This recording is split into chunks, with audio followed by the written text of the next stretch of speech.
यह कथा ओडिशा की पवित्र धरती पर घटित हुई थी, जहां भगवान जगन्नाथ का भव्य मंदिर स्थित है और हर वर्ष लाखों श्रद्धालु रथ यात्रा में सम्मिलित होकर प्रभु के दर्शन करते हैं।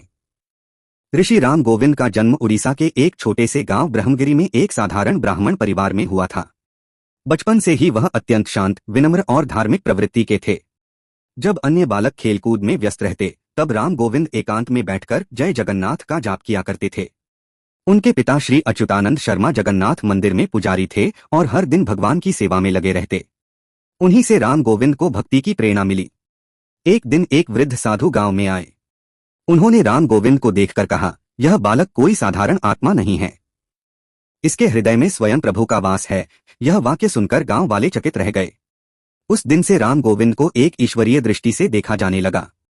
राम गोविंद जब युवा हुए तो उन्होंने सांसारिक बंधनों को त्याग कर संन्यास धारण कर लिया।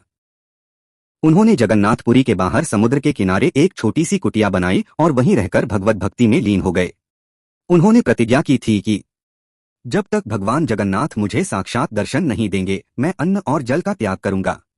उनकी यह प्रतिज्ञा सुनकर अनेक लोग चिंतित हुए, लेकिन राम गोविंद अपनी साधना में लगे रहे। उन्होंने प्रतिदिन 108 बार जगन्नाथ अष्टकम का पाठ करना प्रारंभ किया।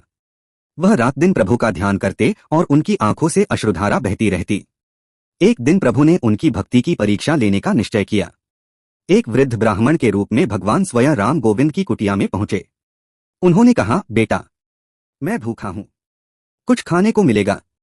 राम गोविंद ने हाथ जोड़कर कहा, स्वामी, मैं स्वयं उपवास कर रहा हूं, मेरे पास कुछ नहीं है, लेकिन आप मेरे साथ बैठ जाइए, हम मिलकर प्रभु का नाम लेंगे। वृद्ध ने कहा, भूख से नाम नहीं लिया जाता। क्या भगवान जगन्नाथ ने कभी तेरे लिए कुछ किया है? यह वाक्य सुनते ही राम गोविंद की आंखों में ज्वाला सी जल उठी।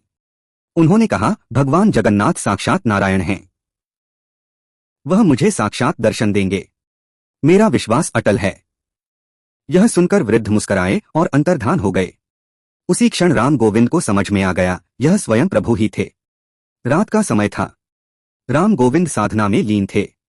अचानक कुटिया में दिव्य प्रकाश फैल गया। सुगंधित पुष्पों की वर्षा होने लगी।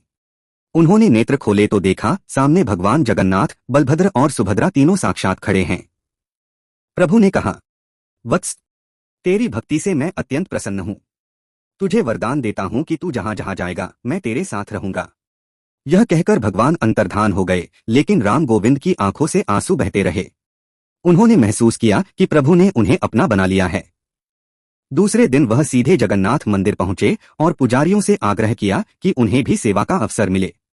पहले पुजारी संदेह में थे, पर जब उन्होंने राम गोविंद के तेजस्वी मुख को देखा, तब उन्हें प्रभु की आज्ञा से मंदिर में सेवा का कार्य सौंपा गया।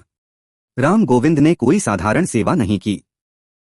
वह हर दिन मंदिर में भगवान के चरणों को अपने हाथों से धोते, फूलों की माला बनाते और भोग स्वयं बनाकर अर्पण करते।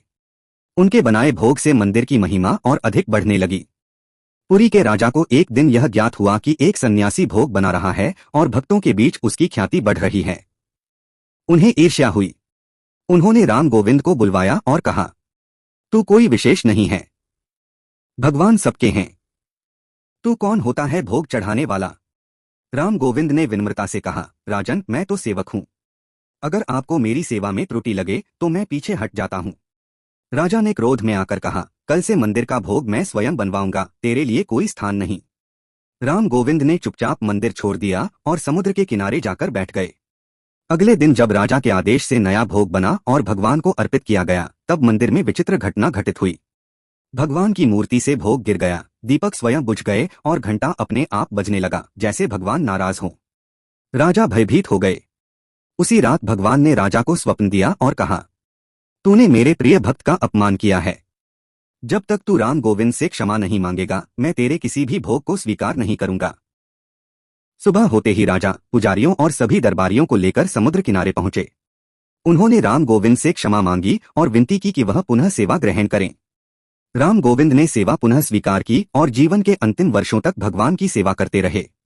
उनकी सेवा से भगवान इतने प्रसन्न हुए कि जब उनका अंत समय आया तो मंदिर के गर्भगृह से घंटों की आवाज आने लगी। लोगों ने देखा कि राम गोविंद की आत्मा प्रभु के चरणों में विलीन हो रही है। उसी क्षण मंदिर के दीपक स्वयं जल उठे और पूरे पुरी में घोषणा होने लगी, भक्त राम गोविंद ने प्रभु चरणों में स्थान प्राप्त कर लिया। आज भी पुरी के कुछ पुराने पांडुलिपियों और संत वृतांतों में ऋषि राम गोविंद का उल्लेख मिलता है। ऐसा कहा जाता है कि उनकी कुटिया के स्थान पर एक छोटा मंदिर बना हुआ है, जहां श्रद्धालु जाकर जय राम गोविंद का जाप करते हैं। भगवान जगन्नाथ और भक्त राम गोविंद की यह सच्ची कथा हमें भक्ति, नम्रता और सेवा की शक्ति का बोध कराती है। जब हम पूर्ण समर्पण भाव से प्रभु को याद करते हैं, तब वे हमारी हर पुकार सुनते हैं।